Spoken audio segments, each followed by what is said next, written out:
Good morning everyone and welcome to this channel. तो आज की इस वीडियो में हम बात करेंगे दो मिड कैप आईटी कंपनी के बारे में जिसका नाम है एम्फेसिस लिमिटेड और एलटीसीएस टेक्नोलॉजी, जिसके कल ही बिजनेस अपडेट आए हैं। तो हम इस वीडियो में बात करेंगे कि कैसे रहे उनके बिजनेस अपडेट्स जो कि क्वार्टरली अभी Q2 25 के, और आगे आने वाले समय में उनका क्या आउटलुक रह सकता है, कैसा उनका बिजनेस मॉडल है। ऐसी कोई हमें अपॉर्चुनिटी लगती है एज इन्वेस्टर की इस कंपनियों में हमें इन्वेस्ट करना चाहिए। और आप अगर देखोगे जैसे यूएस का माहौल चल रहा है, IT is going to be big leaders in the coming days. Hence I am taking this topic today. तो चलो बात करते हैं पहले तो एम्फेसिस लिमिटेड के बारे में। तो एम्फेसिस लिमिटेड एक मिड कैप आईटी कंपनी है जिनका बहुत सारा धंधा जो आता है, मतलब 50% of the revenue come from the USA and North America, Canada regions, और 21% from the APAC and 21% something around that range from the Europe. ये जो कंपनी है ये कैसे डिफरेंशिएट करती है एलटीटीएस से, वो मैं आपको बताऊंगा। तो ये कंपनी जो है उनका 50% ऑफ द रेवेन्यू आता है बैंकिंग और फाइनेंशियल सर्विसेज से। तो मतलब यूएस में जितनी भी एंड यूजर्स कंपनी है जो बैंक्स और फाइनेंशियल सेक्टर्स में काम करती हैं, उसके बेसिस के ऊपर ये काम करते हैं। तो आपने देखा है कि पिछले कुछ मंथ में यूएस में फेड का इंटरेस्ट रेट कट आया। तो इंटरेस्ट रेट कट आया और उन्होंने कहा कि इस साल के एंड तक वो अपने इंटरेस्ट रेट को और कम करेंगे। तो इसका मतलब क्या है, इसका डायरेक्ट बेनिफिशियरी होता है बैंकिंग और फाइनेंशियल सेक्टर्स को। तो इसका मैंने एक बहुत अच्छा वीडियो पहले बना दिया है, मेरे वीडियो सीरीज में जाके देखना कि फेड का इंटरेस्ट रेट कैसे इंपैक्ट करता है फाइनेंशियल और बैंकिंग सर्विसेज को। तो वो आप जरूर देखना। अगर आपको ये वीडियो पसंद आ रहे हैं तो प्लीज वीडियो को लाइक करना, शेयर करना और सब्सक्राइब करना और कमेंट भी करना, जिससे मुझे मदद मिलेगी बहुत अच्छे टॉपिक्स के ऊपर वीडियो बनाने की। तो चलो देखते हैं एम्फेसिस के बारे में। तो जैसे मैंने कहा, इसका 50% रेवेन्यू आता है बैंकिंग फाइनेंशियल सेक्टर से, और इनका 50% रेवेन्यू आता है यूएस और कनाडा रीजन से। तो आप अगर देखोगे यूएस में जैसे जैसे इंटरेस्ट रेट कट होंगे अभी के साल से नेक्स्ट ईयर तक, तो उसके तौर पे इनका बहुत सारा जो एंड यूजर है जहां पर ये काम करते हैं उनको बेनिफिट होएगा। और ऑब्वियसली बिकॉज ऑफ दैट जो डील विन होती है इन कंपनियों को, उसके ऊपर इम्पैक्ट पड़ता है। ठीक है, क्योंकि ये ट्रेजेक्टरी नीचे नीचे नीचे सरकती जाती है। ठीक है, अभी एम्फेसिस जो है उन्होंने जनरेटिव एआईज में भी बहुत सारी इन्वेस्टमेंट करने का अपना इन्वेस्टमेंट करने का तरीका अपनाया है। वो जनरेटिव एआई में, एआई रिलेटेड में बहुत ज़्यादा इन्वेस्टमेंट कर रहे हैं। उनका एक न्यूरोक्रक्स करके इनका एक डेवलपमेंट सॉफ्टवेयर है, जिससे वो कह रहे हैं कि बिकॉज ऑफ दिस उनकी जो डेवलपर्स है उनकी जो इफिशियंसी है वो 50% से ज़्यादा बढ़ने की उम्मीद है अगले कुछ आने वाले समय में। ठीक है, तो एम्फेसिस का Q2 2025 का रिजल्ट कैसा था? आप अगर देखोगे ये जो रिजल्ट दिखाए जाते हैं तो वो दो चीज के होते हैं, एक एक कांस्टेंट करेंसी बेसिस के ऊपर ऊपर होते हैं और एक आईएनआर बेसिस के ऊपर होते हैं। बहुत सारी जो कंपनियां हैं आईटी रिलेटेड वो आउटसाइड ऑफ इंडिया काम करती हैं, मतलब ये एक्सपोर्ट सर्विस, अपनी जो आईटी रिलेटेड सर्विसेज को एक्सपोर्ट करती है बाहर के देशों में, जिसका रेवेन्यू आता है डॉलर में। और हमारा आईएनआर और डॉलर थोड़ा बहुत ऊपर नीचे होता रहता है, इसीलिए इन मतलब इन कंपनियों को ट्रैक करने के लिए कांस्टेंट रेवेन्यू ग्रोथ इंपॉर्टेंट होती है, ना कि आईएनआर ग्रोथ। आप अगर मान लो कि आईएनआर में डिप्लेशन आ जाएगा और उससे आप कहोगे कि मेरी ग्रोथ जो है वो 10% है, तो उससे नहीं चलेगा। तो हमेशा कोई भी आईटी कंपनी के रिजल्ट को आप कांस्टेंट रेवेन्यू ग्रोथ इंपॉर्टेंट होता है फैक्टर। तो कांस्टेंट रेवेन्यू ग्रोथ में इनका जो गाइडेंस मतलब Q2 का जो परफॉर्मेंसेस आया Q1 के comparatively, there is a difference between how we track the jewellery companies, जिसको हम वाई वाई बेसिस के ऊपर कंपेयर करते हैं क्योंकि उसमें सीजनैलिटी आता है, दिवाली आ गई, दशहरा आ गया, बहुत सारी चीजें हैं। लेकिन इस केस में आईटी को आपको mostly Q1 quarter on quarter basis के ऊपर आपको देखना चाहिए। तो क्वार्टर ऑन क्वार्टर के बेसिस के ऊपर उन्होंने कहा कि 2.4% की उनकी जो रेवेन्यू ग्रोथ आई है कांस्टेंट करेंसी में, इंडिया के करेंसी में 3.5 की कुछ करेंसी में, मतलब आईएनआर केस में उनकी जो रेवेन्यू ग्रोथ आई है। ठीक है, और उन्होंने कहा है कि उनकी जो टोटल कॉन्ट्रैक्ट वैल्यू है उसका जो टीसीवी विन होता है, आपने देखा होगा टीवी चैनल पे बहुत बार बताते रहते हैं इसका टीसीवी विन इतना हुआ, इतना गिर गया, इतना हो गया। तो ये टीसीवी विन ज्यादा कुछ नहीं होता है, मतलब टोटल कॉन्ट्रैक्ट वैल्यू होता है। मतलब ये आईटी कंपनीज आपको समझना पड़ेगा, आज क्वार्टर में जो मतलब एक डील ला रहा है, मतलब मान लो कि $20 मिलियन की डील उनको कोई इंश्योरेंस कंपनी से मिलती है। ठीक है, उसको वो सेग्रीगेट करते हैं, मतलब टोटल कॉन्ट्रैक्ट टीसीवी विन में। मुझे टीसीवी विन आ गया अभी। टीसीवी विन का इनवॉइसिंग जब तक होगा उसमें एक टाइम चला जाता है। ऐसा नहीं है कि वो डील आ गई, एग्जीक्यूट कर दिया, उसके रेवेन्यू में आ गया और बाद में मैंने इनवॉइसिंग कर दिया, मुझे पैसे मिल गए। नहीं, वो जो पीरियड होता है वो 1 साल का होता है, 1.5 साल का हो गया। अगर टीयूवी विन आती है, उसके बाद वो काम करते हैं, उसके बाद 1 साल में प्रोजेक्ट खत्म होता है, उसके जो पेमेंट होते हैं वो स्टैगर्ड तरीके से होते हैं, तो रेवेन्यू को भी स्टैगर्ड तरीके से इसमें जाना जाता है। अगर कौन सी भी आईटी कंपनी में टीयूवी विन जितनी ज्यादा रहेगी, उतना उसके रेवेन्यू में बूस्ट आता रहेगा। मान लो कि उसके ऊपर इन्वेंटरी है, मतलब ऑर्डर जो है हमारे पास 25,000 बिलियन डॉलर के हमारे पास ऑर्डर है, और हमारे पास अभी प्रोजेक्ट चल रहा है, तो वो क्या करेंगे, भाई ऑर्डर ज्यादा है, अभी काम चल रहा है, तो लोगों को ज्यादा हायर करेंगे, बहुत ज्यादा काम करेंगे, तब जाके उनका जो रेवेन्यू ना उसमें कन्वर्ट होगा। तो एम्फेसिस भी वही कह रहा है, हमारे पास जो टीयूवी विन है, उसका जो गाइडेंस उन्होंने अपने साल के पहले दिया था, 14-15% का गाइडेंस दिया था। H2 में भी एम्फेसिस कह रहा है कि हम 14 to 16% का रेवेन्यू गाइडेंस करेंगे। हमारी जो विन रहेंगी वो बहुत ही स्ट्रांग हो रही है। और इनका जो सबसे मेजर फैक्टर है वो बैंकिंग और फाइनेंशियल सेक्टर है, जिसमें मैंने कहा कि 50% का रेवेन्यू आता है। उसमें जो ग्रोथ दिखाई गई है, मतलब टीयूवी विन में, वो 43% की ग्रोथ है पिछले क्वार्टर के कंपैरेटिवली। और नॉन बीएफएसआई में, जिसमें इंश्योरेंस आता है, ट्रांसपोर्टेशन आता है, ऑटोमोटिव सेक्टर्स आता है, जिसमें जो ग्रोथ है वो 11% की ग्रोथ है। मतलब आपको समझना पड़ेगा कि कौन सी भी कंपनी में टीयूवी विन जितनी ज्यादा रहेगी, उसका रेवेन्यू में असर आगे जाने वाले समय में होगा। मार्केट जो होता है वो फॉरवर्ड लुकिंग होता है। मार्केट नहीं कहता है कि हाँ तुमने ये सब तो कर लिया, लेकिन आगे क्या करने वाले हो, आगे की गाइडेंस मुझे बताओ क्या हो रहा है।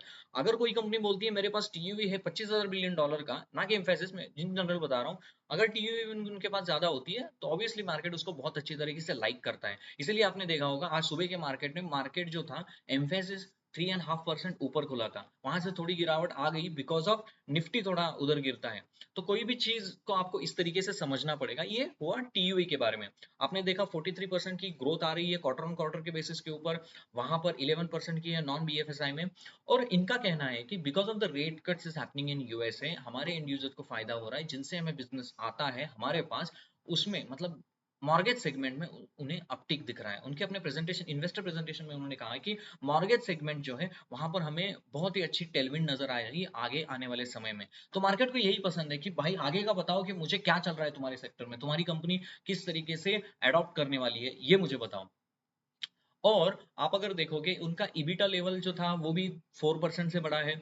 और सबसे इंपॉर्टेंट बात जो मुझे अच्छी लगी, एलटीटीएस के कंपैरेटिवली एम्फेसिस में आपको कभी भी कंपनी अकेले में स्टैंड अलोन में नहीं देखनी है। आपको देखना है कि एलटीटीएस कैसे कर रही है, एलटीआईएम कैसे कर रही है, उनके गाइडेंस क्या आ रहे हैं, उनका परफॉर्मेंस कैसा रह रहा है, और इन सब में जो अच्छा लग रहा है वो आपके पोर्टफोलियो में डालना है। ऐसा नहीं है 4 आईटी कंपनियां डाल दी आपके इसमें, वो बोल गया भाई आईटी तो मेरे इसमें है, मैं तो सब सारी कंपनी परफॉर्म करेगी, नहीं। जंगल में शेर एक ही होता है, यूएस में जंगल का शेर का नाम है एनवीडिया, वो एक ही है, वो एक ही इसमें ग्रोथ कर रहा है, ठीक है। तो वापस आते हैं एम्फेसिस के ऊपर।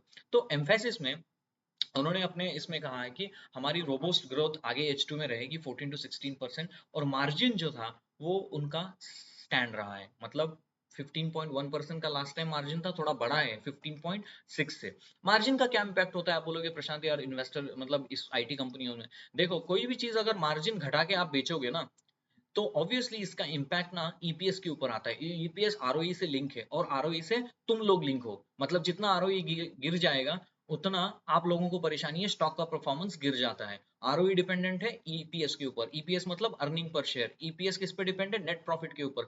नेट प्रॉफिट तब ज्यादा आएगा जब मार्जिन एक्सपांशन होगा। मतलब आप 1000 का माल वही बेच रहे हो अगर 5% मार्जिन के ऊपर बेच रहे हो, अगर वही 1000 का माल आप बेच रहे हो 6% के मार्जिन के ऊपर, तो आपने अगर 500 रुपए कमाए हैं तो नेक्स्ट टाइम 600 रुपए कमाओगे, क्योंकि मार्जिन का एक्सपांशन हुआ, लेकिन मेरी वॉल्यूम की ग्रोथ वही है। यही फंडा है, मार्जिन का एक्सपांशन हुआ। जब आपका प्रॉफिट ज्यादा होता है, तब आपका ईपीएस होता है, क्योंकि ईपीएस होता है earning per share, net profit by outstanding share holders. और आरओई होता है EPS by total average outstanding of the share holders equity. तो इस केस से, और आरओई जितना ज्यादा ग्रोथ करेगा उतना ज्यादा एज ए इन्वेस्टर आपको फायदा होगा, ये सिंपल लॉजिक है, ठीक है। तो उन्होंने मार्जिन के ऊपर अच्छा कहा। और इन्होंने कहा कि हम जनरेटिव एआई में बहुत काम कर रहे हैं, और उन्होंने बहुत सारे इकोनॉमिकल आउटलुक अपने इसमें दिए हैं। उन्होंने बहुत अच्छे से कहा है कि देखो आगे आने वाले समय में यूएस के इलेक्शंस हैं, बहुत सारी इकोनॉमी में चेंजेस होने जा रहे हैं, और हमें नजर आ रहा है कि अपटिक आ रही है मॉर्गेज सेगमेंट में, बैंकिंग फाइनेंशियल सेक्टर्स में, जिससे इनको बहुत सारा ये आता है। तो इन्होंने H2 में 15 to 16% की ग्रोथ को अच्छा कहा है। ईबिटा वही करेंगे 15-16% का। और आप अगर देखोगे, उन्होंने कहा है कि रेवेन्यू भी हमारी उस तरीके से ही रहेगी। आप अगर वैल्यूएशन के ऊपर आते हो, तो ये जो कंपनी है 55,000 करोड़ की कंपनी है, पीई जितना है 35 का है, आरओई 18% का है, आरओसी जो है 22% का है। तो मोटा मोटी मानोगे, मैं तो कहूंगा रिजल्ट डिसेंट थे, नॉट अच्छे भी थे नॉट बुरे भी थे, डिसेंट रिजल्ट थे। इसके कंपैरेटिवली बहुत अच्छी कंपनियां मार्केट में अवेलेबल है, लेकिन आपको रेड कार्ड को ध्यान में रखते हुए यूएस में कोई प्ले खेलना है तो आई थिंक बीएफएसआई सेक्टर्स को ध्यान में रखते हुए Mphasis is a good play, because revenue generation वहां से आती है and they are talking about the generative AI, they are talking about the very different things, ठीक है। तो ये रहा मोटा मोटी एम्फेसिस में डिसेंट रिजल्ट है। हम आते हैं एलटीटीएस के बारे में। There is a difference between the LTTS and there is a difference between the Mphasis. भले ही दोनों मिड कैप आईटी कंपनीज हैं, लेकिन एलटीटीएस का जो सेगमेंट है, रेवेन्यू सेगमेंट है, वो होता है मतलब आपका मोबिलिटी से, आपका होता है सस्टेनेबिलिटी सेगमेंट से, 35% इन दोनों से आता है, और बचा कुचा जो आता है मुझे लगता है वो टैक्स से आता है। तो ये जो एलटीटीएस है वो mostly manufacturing, EPC company, sustainability, environment related में जो भी कंपनियां एज एंड यूजर काम करती है, वहां पर ये बहुत ज्यादा काम करती है। मतलब इन्होंने कहा है कुछ अपने प्रेजेंटेशन में कि भाई मुझे बहुत सारा बड़ा ऑर्डर मिला है मैं एक जायंट ऑटोमोबाइल कंपनी से, जिसके अपने प्रोडक्ट डेवलपमेंट में, सस्पेंशन डेवलपमेंट में काम करने के लिए उनको फायदा मिला है। तो आपको एक समझना पड़ेगा कि धंधा अगर आपके पास आ रहा है वो किस इंडस्ट्री से आ रहा है, क्या वो इंडस्ट्री का अपटिक आ रहा है, क्या क्या इंडस्ट्री में क्या हो रहा है। LTTS he is not talking about AI, and that is very, I think, disappointing for me as an investor, because AI is going to be the big this one। मुझे कहीं नजर नहीं आया कि इन लोगों ने एआई में कोई इन्वेस्टमेंट करी हुई है, या एआई का शब्द भी उन्होंने अपने कई रिजल्ट्स में उन्होंने कहा है कि हम इसके ऊपर काम करेंगे। तो मोटा मोटी आप अगर देखोगे कांस्टेंट रेवेन्यू में इनकी 3.4% की ग्रोथ हुई है, और ईबिटा भी 3% है, आईएनआर में कुछ आई थिंक 4.4% की कुछ ग्रोथ है। लेकिन सबसे डिसअपॉइंटिंग था कि इनका मार्जिन ड्रैग हुआ है। मतलब आपने 3.4% की ग्रोथ तो कर ली कांस्टेंट रेवेन्यू में, लेकिन आपके मार्जिन तो 15.6 से 15.1 आएगा, थोड़े थोड़े मार्जिन कॉन्ट्रैक्ट हुए हैं। और मोटा मोटी जो रिजल्ट है इन लाइन, मतलब कह सकोगे कि दोनों कंपनियों के एलटीटीएस और एफएससी की जो रिजल्ट है वो इसी अनुसार इसी सेगमेंट्स में है। लेकिन जो सेगमेंट है जहां पर वो काम करते हैं, एम्फेसिस में जो बूस्टर है वो बीएफएसआई सेक्टर है। लेकिन आप अगर देखोगे इस कंपनी में, मतलब एलटीटीएस के कंपनी में, एलटीटीएस के इसमें इंपॉर्टेंस केस है कि वो मोबिलिटी सेक्टर्स में काम करते हैं, तो मोबिलिटी में उतनी ज्यादा ग्रोथ आगे आने वाले समय में मुझे दिख नहीं रही है पर्सनली। और इसीलिए मुझे थोड़े से रिजल्ट फीके लगे, और कुछ गाइडेंस भी नहीं दिया। मतलब जैसे एम्फेसिस कहता है कि मेरा 15-16% का आएगा, ये कुछ भी नहीं बोल रहा है कि मेरा गाइडेंस कुछ आएगा। वैसे ही उन्होंने छाप के दे दिया है कि भाई देखो इतना ही कर सकते थे, इतना ही हुआ है, और ये सब चल रहा है। और उनका बहुत स्क्वीज्ड इन्फॉर्मेशन है, बहुत ज्यादा इन्फॉर्मेशन एलटीटीएस ने नहीं दी है। आपको ये समझना पड़ेगा, कोई भी कंपनी अपने कंपनी के बारे में ज्यादा बता नहीं रही है, इसका मतलब है कंपनी में उतनी ज्यादा ग्रोथ और उतना बताने को ही है नहीं है। अगर कोई कंपनी, जैसे मैंने कल वीडियो बनाया था, अगर वो वीडियो आपको पसंद आया तो प्लीज उसको लाइक कीजिएगा, एंजल ब्रोकिंग के बारे में वीडियो बनाया था। भाई उन्होंने जो मतलब मुझे लगता है कुछ 15 पेज का डॉक्यूमेंट दिया है एंजल ब्रोकिंग ने, मतलब आप पढ़ते रह जाओगे, इतना डॉक्यूमेंट दिया है। तो ये होती है कंपनी, मतलब कंपनी में ग्रोथ है, सशक्त है, ज्यादा इंफॉर्मेशन देगी। कंपनी में ग्रोथ नहीं है तो इन्फॉर्मेशन देगी ही नहीं, बोलेगा भाई ये कांस्टेंट रेवेन्यू ग्रोथ हुआ, ये ईबिटा हुआ, ये रेवेन्यू हुआ, ये हम कर रहे हैं, ये 4-5 हमें डील आ गई, थोड़ा सा ग्राफ उन्होंने बता दिया कि भाई लास्ट ईयर से इस ईयर ऐसा ऐसा हुआ, ये सब हुआ। टीयू विन के बारे में उन्होंने कुछ ज्यादा नहीं कहा है कि हाँ हाँ हमारे पास थोड़े बहुत प्रोजेक्ट्स हैं जिसके ऊपर काम चल रहा है। मतलब एक मोटा मोटी फीके रिजल्ट मुझे लगे एलटीटीएस से, मतलब एलटीटीएस के रिजल्ट्स में, ठीक है। इन सभी में just I am trying to help you, इस बहुत ही अच्छी कंपनी है जिसका नाम है नियोजन सॉफ्टवेयर। नियोजन सॉफ्टवेयर के रिजल्ट्स बहुत कुछ दिनों पहले आए थे। उसका जो कांस्टेंट रेवेन्यू ग्रोथ था वो 23% था क्वार्टर ऑन क्वार्टर के बेसिस। ब्यूटीफुली ट्रैक्ड कंपनी है, बहुत अच्छी कंपनी है, बहुत अच्छा काम कर रही है। और आपको ये देखना पड़ेगा उस केस में, प्रॉफिट की ग्रोथ है, ऑपरेटिंग लेवरेज वहां पर है।